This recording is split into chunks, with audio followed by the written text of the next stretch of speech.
রাজধানীর ধানমন্ডিতে অবস্থিত সবুজ ঘেরা তিনতলা সাদা রঙের বাড়িটি ছিল আওয়ামী লীগের কাছে শান্তির প্রতীক। এক সময়ের এই স্মৃতি জাদুঘর এখন ধ্বংসস্তূপের চিহ্ন নিয়ে দাঁড়িয়ে আছে। এই বাড়িটি ইতিহাসের নানা পথ পরিক্রমার সঙ্গে জড়িত। ১৯৫৬ সালে পূর্ব পাকিস্তানের শিল্পমন্ত্রী ছিলেন শেখ মুজিবুর রহমান। সে সময় তিনি ঢাকার নতুন আবাসিক প্রকল্প ধানমন্ডিতে একটি প্লটের জন্য পাকিস্তান কেন্দ্রীয় সরকারের কাছে আবেদন করেন। ১ বছর পর পাকিস্তান সরকার শেখ মুজিবুর রহমানকে ধানমন্ডিতে নামমাত্র মূল্যে এই প্লট বরাদ্দ করে। ১৯৬১ সালের ১ অক্টোবর পরিবার পরিজন নিয়ে শেখ মুজিবুর রহমান প্রথম এই বাড়িটিতে ওঠেন। বাড়িটির নিচ তলায় ছোট বড় মিলিয়ে ৫টি, দ্বিতীয় তলায় ৫টি এবং তৃতীয় তলায় ২টি কক্ষ ছিল। পেছনের দিকে রান্নাঘর এবং পাশে কবুতরের ঘর। বাড়িটি নির্মাণের সময় একতলায় মাত্র ২টি শয়নকক্ষ ছিল, যার একটি কক্ষে শেখ মুজিবুর রহমান থাকতেন। ১৯৬৬ সালে দ্বিতীয় তলায় তার বসবাস শুরু হলে কক্ষটি গ্রন্থাগার হিসেবে ব্যবহার করতেন শেখ মুজিব। উত্তর পাশের লাগোয়া কক্ষে থাকতেন শেখ হাসিনা ও শেখ রেহানা। এই কক্ষেরই এক পাশে থাকতেন শেখ কামাল ও শেখ জামাল।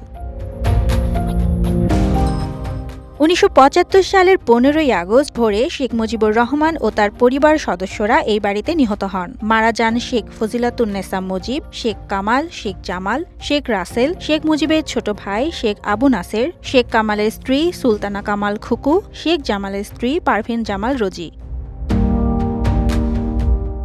১৯৬৬ সালের ৬ দফা আন্দোলন, ১৯৬৯-এর গণ অভ্যুত্থান, ১৯৭০ সালের সফল নির্বাচন, ১৯৭১ সালের মহান মুক্তিযুদ্ধের বিভিন্ন গুরুত্বপূর্ণ ও জরুরি সিদ্ধান্ত এ বাড়ি থেকেই নেওয়া হতো। এই বাড়ি থেকেই ২৫ মার্চ রাত ১টা ৩০ পাকিস্তানি সেনাবাহিনীর হাতে আটক হন শেখ মুজিবুর রহমান। ১৯৯৪ সালের ১৪ই আগস্ট শেখ মুজিবুর রহমান ও তার পরিবারের স্মৃতিবিজড়িত কিছু সামগ্রীর সংগ্রহ নিয়ে এ বাড়িতেই জাদুঘর স্থাপন করা হয়। গত জুলাই-আগস্টে ছাত্র জনতার অভ্যুত্থান ও আন্দোলন চলাকালে আক্রান্ত হয় এই বাড়িটি। ওই সময়ে ক্ষুব্ধ জনতা বাড়িটিতে আগুন ধরিয়ে দেয়। ভস্মীভূত হয় বঙ্গবন্ধু স্মৃতি জাদুঘরের সব নিদর্শন। সর্বশেষ ৫ ফেব্রুয়ারি আবারও ক্ষুব্ধ জনতার তোপের মুখে পড়ে ৩২ নম্বরের বাড়িটি। বাড়িটিতে ভাঙচুর চালানোর পাশাপাশি আগুনও ধরিয়ে দেওয়া হয়। এছাড়া এক্সকেভেটর দিয়ে বসিয়ে দেওয়া হয়েছে বাড়িটি।